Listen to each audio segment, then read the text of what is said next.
Кривичната пријава против Оливер Спасовски, поднесена од ВМРО ДПМН, најверојатно ќе заврши во некој од фиоките во јавното обвинителство. Од таму за Алфа велат дека немало да се оформи посебен предмет бидејќи за хаосот со личните документи веќе имале предистрага по иницијатива на граѓанин.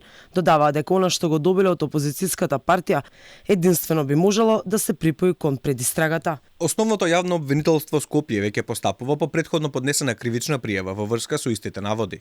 Во предметот веќе се побарани информации од надлежни институции.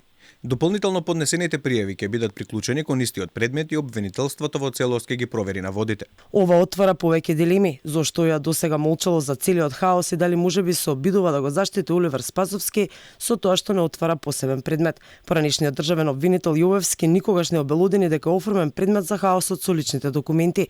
Очигледно на неговиот наследник Љупчо Куцевски не му се брза да отвори истрага, но затоа пак на првиот работен ден тој информираше комисија за следење на изборни нерегуларности, за што преку соопштение експресно ја информираше јавноста. ВМРО ДПМН поднесе кривична пријава против Оливер Спасовски бидејќи според нив Министерството направило штета на граѓаните и издавало документи со невалиден рок.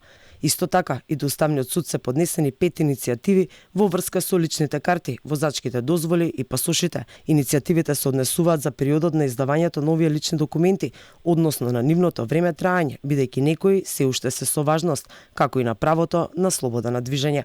Поранешниот министер Спасовски веќе цел месец пропадна во земја. Тој последно се појави на владина седница, а претходно веруваше дека граѓаните нема да бидат казнувани поради рокот даден во Преспанскиот договор, на кој Македонија се обврза.